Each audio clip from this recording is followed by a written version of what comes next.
ఓం నమో వెంకటేశాయ. జై శ్రీరామ్. భగవద్భక్తులారా, విష్ణు ప్రేమికులారా, మనందరం కూడా ఒక ప్రయాణాన్ని మొదలు పెడదామండి.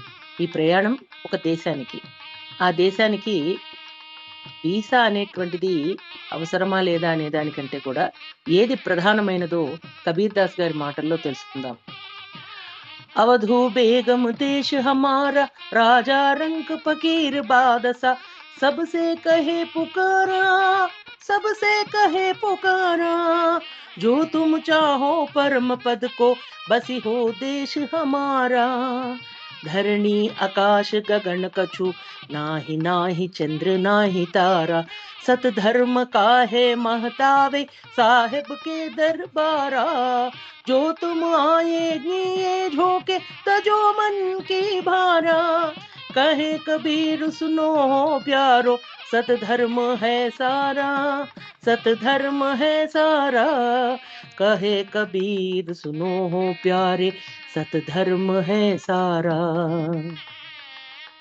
అబ్బా, ఎంత అద్భుతమండి!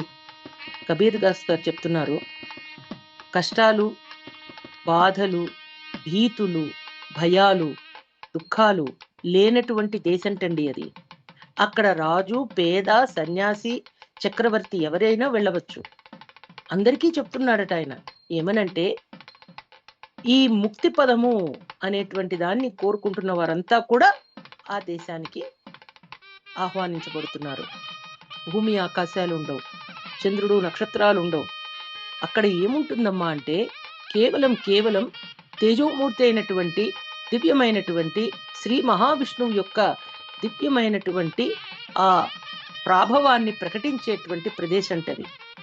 ఆ దర్బారులో సర్వోన్నతుడైనటువంటి ఆ పరమాత్మ యొక్క మహతావే సాహెబ్ కే దర్బారా, మహావిష్ణువు యొక్క దర్బారుకు వెళుతున్నామండి. ఎంత ఆనందంగా ఉంటుంది! సత్యధర్మాలు మాత్రమే అక్కడ వెలుగు జిలుగులను ప్రసరింపచేస్తాయిట. అక్కడికి వెళితే కష్టాలు, కన్నీళ్లు, బరువులు, బాధలు అసలు మాటే ఉండదండి. మరి అటువంటి దాన్ని మనం ఎంచుకోకుండా ఈ మలినమైనటువంటి మురికి పట్టించుకుంటూ ఈ జీవితాన్ని మనం గడపడం అనేది అవసరమా? భగవంతుడు సత్యాన్ని, ధర్మాన్ని ఆచరించి జీవితాన్ని గడపండి అని చెప్పినప్పుడు దాన్ని అతిక్రమించి జీవించడం సమంజసమా? అంటే మనమంతా కూడా భగవంతుడు చెప్పిన మార్గాన పయనించాలి. ఏదైతే భగవంతుడు ఈ మానవ జన్మను, ఆయుష్ను మనకు అనుగ్రహించాడో దాన్ని సంపూర్ణంగా నిర్వహిస్తూ మలినమైనటువంటి ఆలోచనలతో భ్రష్టు పట్టించకుండా మంగళప్రదమైనటువంటి రీతిలో ముందుకు సాగుదాం. సీతమ్మ తల్లి రామాయణం సుందరకాండలో చెప్పారు. ఏమనంటే, ఈ జీవితం అనేది భగవంతుని అధీనం, పరాధీనమైన దాన్ని మన చేతుల్లోకి తీసుకోకూడదండి. భగవంతుడు ఏ జీవితాన్ని అయితే మనకు అనుగ్రహించాడో, ఏ రీతినైతే అనుగ్రహించాడో దాన్ని జీవిస్తూ పరమాత్మని చేరుకోవడానికి, మనం ముక్తిని సాధించడానికి ప్రయత్నించాలి. అందుకనే కహే కబీరు సునో ప్యారో, సత్ ధర్మ హే సారా.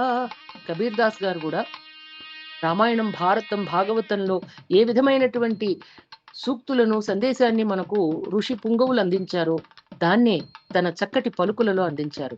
భగవద్భక్తులారా, మనమంతా కూడా అవధు బేగం దేశ్ హమారా. బేగం దేశ్ అంటే కష్టాలు, బాధలు అనేటువంటి లేనటువంటి దేశానికి. ఆ ప్రదేశం ఏమిటమ్మా అంటే శ్రీ మహావిష్ణువు యొక్క దర్బారు. ఆ దర్బారుకు పయనమవుదామా? పయనమవ్వడానికి మనను మనం సుసంపన్నం చేసుకుందాం జ్ఞానంతో. మరిన్ని విశేషాలతో మళ్ళీ కలుసుకుందాం. జై శ్రీరామ్. తెలుసుకోవడానికి జగద్గురువైన శ్రీకృష్ణుని కృపతో మనమంతా డాక్టర్ భవానీ మాతాజీ గారి ప్రవచనాలు విందాము. హరే కృష్ణ. మా ఛానల్ని సబ్స్క్రైబ్ చేయండి, లైక్ చేయండి, షేర్ చేయండి, కామెంట్ చేయండి. హరే కృష్ణ.